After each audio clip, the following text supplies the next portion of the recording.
Et si dès demain, chaque centime d'argent public de votre pays était absorbé par un unique objectif, la guerre pour survivre?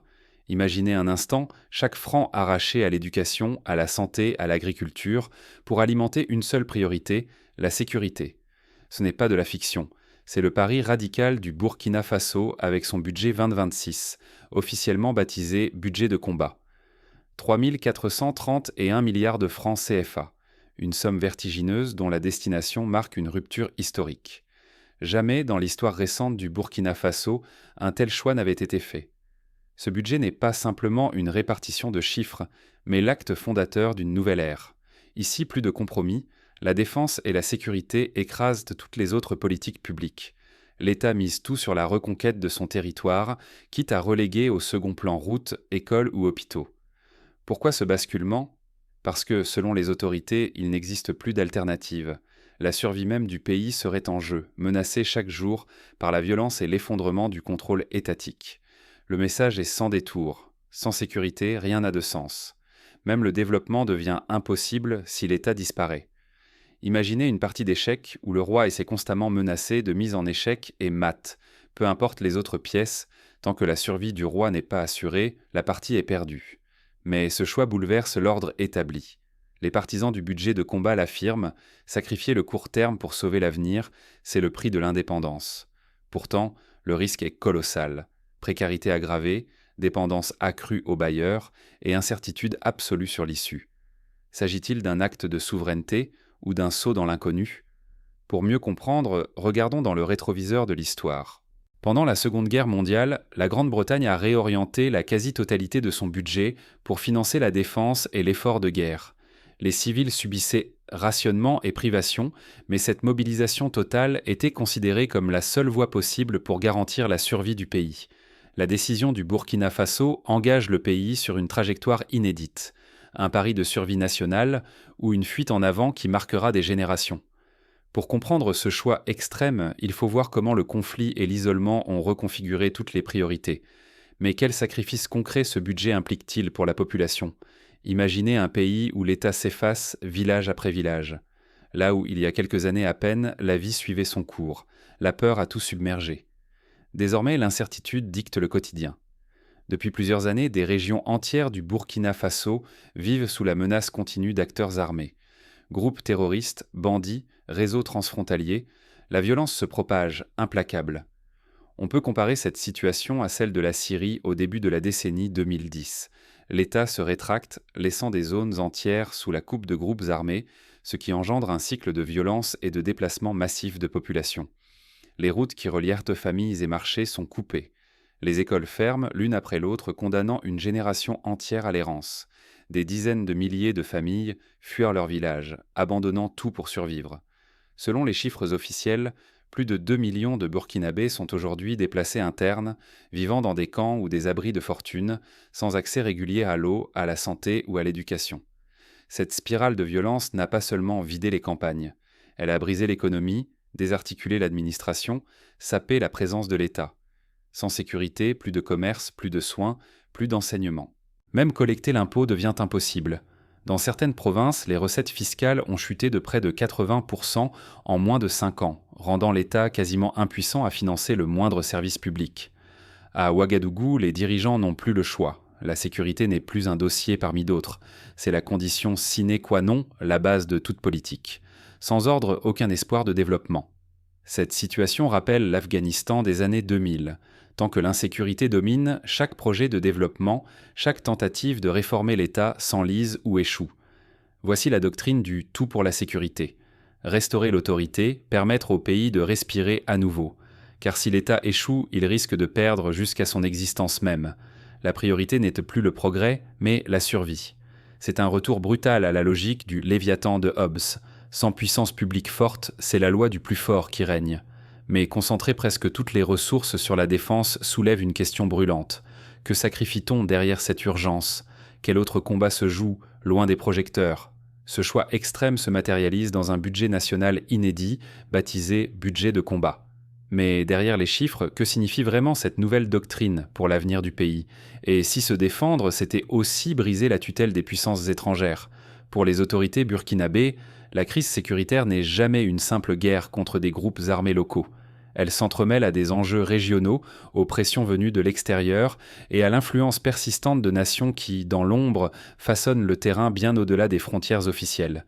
Dans cette optique, chaque franc du budget de combat vaut bien plus qu'une munition.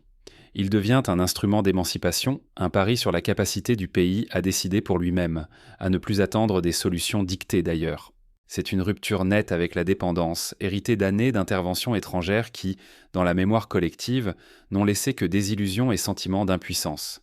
Rappelons-nous par exemple la période post-coloniale, où l'aide internationale, pourtant massive, n'a pas empêché la dépendance structurelle de nombreux pays africains.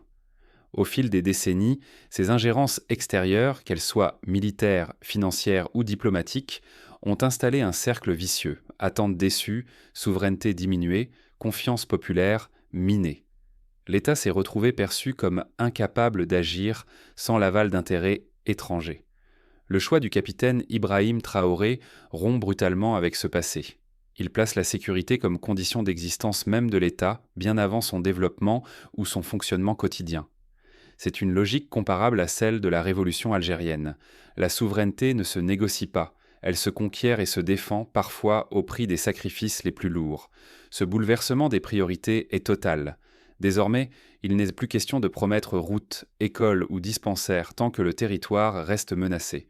Cette doctrine concentre le pouvoir autour de la figure du chef, exige de la population patience et sacrifice, et relègue la démocratie classique au second plan, justifiant tout par l'urgence nationale. On retrouve ici l'esprit des gouvernements de salut public, comme pendant la Révolution française, où la priorité absolue était la défense de la nation, quitte à suspendre certaines libertés. Mais cette souveraineté revendiquée a un coût. L'isolement international menace, la contestation interne couve, et le risque de dérive autoritaire plane sans cesse. Le pouvoir justifie chaque choix hors des normes habituelles, par l'impératif de survie. Pour la population, l'attente devient pesante. Il faut endurer privation et incertitude, en misant sur une stratégie dont les résultats restent flous et dont le retour à la normale n'est jamais promis. Le risque, c'est que l'exception devienne la règle, et que le sacrifice d'aujourd'hui n'ouvre pas forcément la voie à un avenir meilleur. Au cœur de cette doctrine « sécurité d'abord », une question demeure. Comment l'État peut-il refonder son autorité et regagner la confiance non seulement face aux groupes armés, mais aussi auprès de ses propres citoyens ? L'histoire nous enseigne que la légitimité ne s'impose pas seulement par la force, mais aussi par la capacité à répondre aux besoins essentiels de la population. Au Libéria, au sortir de la guerre civile, la reconstruction de l'État a reposé sur la réhabilitation des services publics de base, en parallèle de la sécurisation du territoire. À mesure que cette stratégie s'impose, elle bouleverse le quotidien et les attentes des Burkinabés. Comment ce budget de combat transforme-t-il concrètement la vie des citoyens entre espoir et renoncement ? Prenons l'exemple d'un village de la région du Sahel. Il y a 5 ans, les enfants allaient à l'école, les marchés étaient animés et les récoltes, bien que modestes, permettaient de vivre. Aujourd'hui, l'école est enfermée, car menacée par des attaques. Les parents hésitent à envoyer leurs enfants chercher de l'eau, de peur qu'ils ne croisent des groupes armés. Le dispensaire local n'a plus de médicaments et le marché ne se tient plus qu'une fois par mois, sous escorte militaire. Ce quotidien, autrefois réservé aux zones de guerre lointaines, est devenu la norme pour des millions de Burkinabés. Peut-on vraiment rebâtir un pays à coups de béton, de machines et de lois fiscales alors que la menace plane partout ? C'est le pari du Burkina Faso. Chaque chantier devient un acte de reconquête, chaque budget une arme contre l'effondrement. Les infrastructures sont la première riposte visible. Des routes désenclavent des villages, restaurent la circulation, rappellent que l'État existe toujours. Là où l'armée patrouille, de nouvelles brigades s'installent, posant des marqueurs de souveraineté. Un pont, une route, un poste de police, chaque ouvrage dresse une frontière contre la fragmentation. On pense à la stratégie israélienne des années 50, où chaque colonie nouvelle était à la fois un point de peuplement et un poste avancé de défense. Mais la stratégie va plus loin.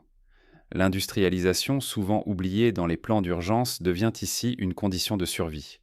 Relancer l'industrie textile, par exemple, ce n'est pas simplement créer des emplois, c'est garantir, en cas d'isolement, que le pays pourra habiller ses forces, fournir ses hôpitaux. L'usine devient une forteresse logistique, un rempart face à l'asphyxie. Pendant la guerre d'indépendance du Mozambique, les usines clandestines de vêtements et d'équipements militaires étaient essentielles à la résistance contre l'occupant. L'énergie, elle, est l'ossature de tout le dispositif. Sans électricité fiable, ni usine, ni hôpital, ni poste militaire ne tient. L'État investit alors massivement pour produire, souvent dans l'urgence, et alimenter en priorité les zones vitales. Sans courant, aucun espoir de reconstruction ne survit.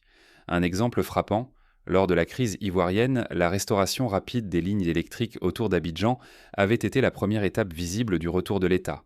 Mais ce pari colossal comporte des périls. Gérer de tels chantiers dans l'urgence, sous la menace, relève de l'équilibrisme. Les attentes populaires sont immenses. Chaque retard, chaque abandon alimente la frustration, menace la confiance. Un incident peut suffire à transformer l'attente en colère. L'histoire récente du Mali l'a montré, des promesses non tenues sur la sécurité et la reconstruction ont alimenté les vagues de contestation contre le pouvoir central. Dans ce contexte, le budget devient un outil de défense. Il traite le développement comme une résistance organisée face au chaos. Investir dans les chantiers, ce n'est plus seulement bâtir, c'est tenir le pays ensemble. Mais le prix est élevé. Si ces efforts échouent, si les chantiers s'enlisent, la promesse de renouveau s'effondre. La population peut basculer dans la défiance, voire la révolte. La légitimité du pouvoir se joue sur la capacité à tenir, à résister. On se souvient du Zimbabwe dans les années 2000, où l'échec des grands projets de reconstruction a précipité la défiance et la crise politique.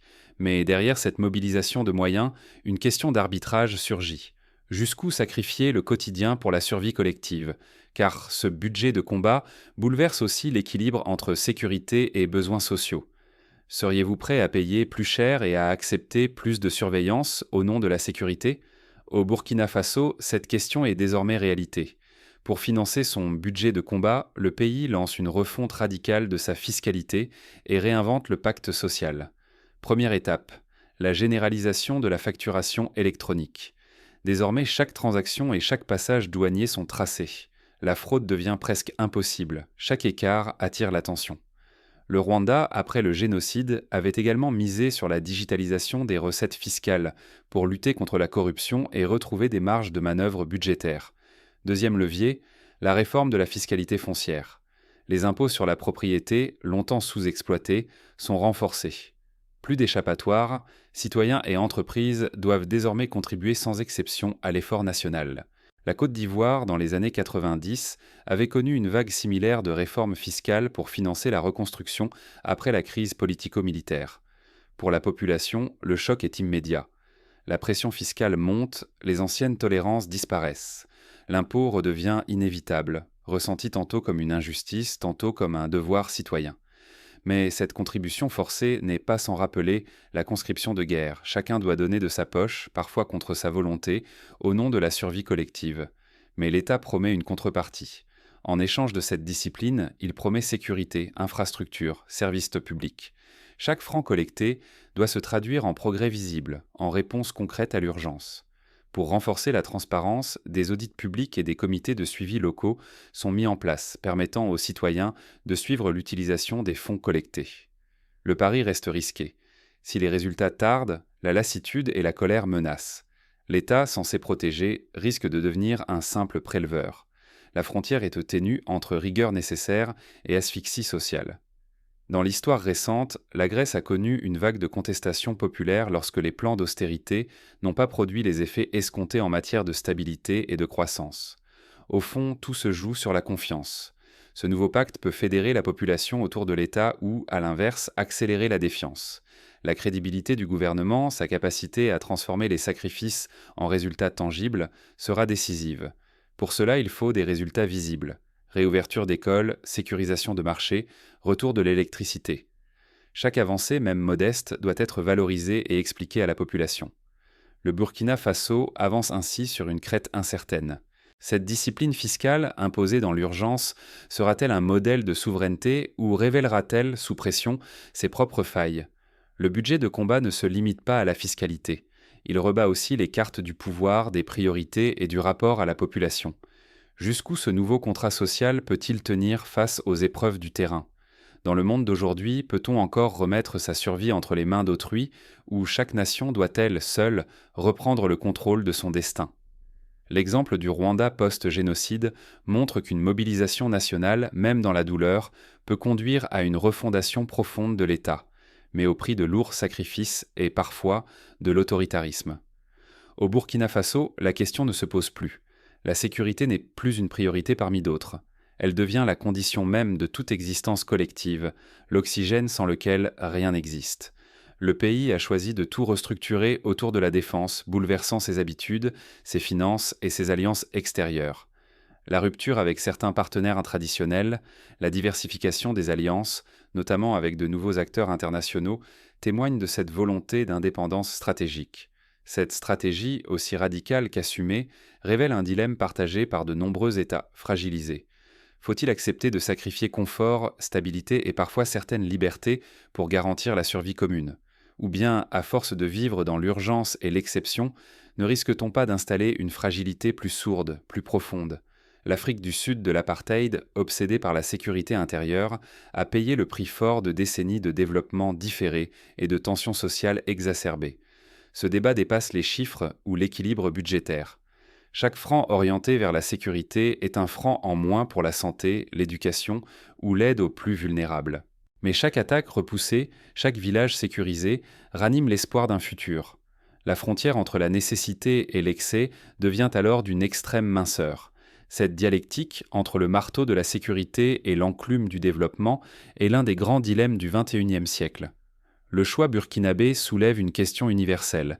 Qui décide, qui paie et qui bénéficie réellement de cette lutte pour la survie de l'État? Les populations, pourtant les premières concernées, assistent parfois, impuissantes, à des décisions vitales prises loin d'elles, alors que les sacrifices s'accumulent, visibles et invisibles. Pour éviter ce fossé, certains pays ont mis en place des forums de dialogue national, associant la société civile et les collectivités locales aux choix stratégiques. C'est un levier que le Burkina Faso pourrait activer pour renforcer la légitimité de son budget de combat. L'expérience du Burkina Faso oblige à repenser la souveraineté à l'ère du XXIe siècle. Est-ce le retour d'un État assiégé, replié et durci, ou le début d'une stabilité forgée localement, coûte que coûte? L'avenir le dira, mais l'histoire montre que les sociétés les plus résilientes sont celles qui parviennent à équilibrer fermeté et dialogue, sécurité et inclusion. Au fond, ce budget de combat est-il un modèle pour d'autres nations en crise ou le signe d'une impasse risquant de piéger toute une génération entre l'attente d'un retour à la normale et la peur d'une sécurité sans fin? La limite entre sécurité nécessaire et dérive autoritaire ne sera jamais figée. Elle dépendra toujours de la vigilance citoyenne et du débat collectif. Car ce qui se joue au Burkina Faso pourrait demain concerner toute société menacée dans sa survie. L'histoire n'est jamais écrite d'avance, mais chaque choix compte, chaque sacrifice pèse. Et la réponse à la question « Jusqu'où faut-il aller pour survivre ?», ne pourra, en définitive, venir que de la société elle-même, dans un dialogue constant entre mémoire, espoir et vigilance.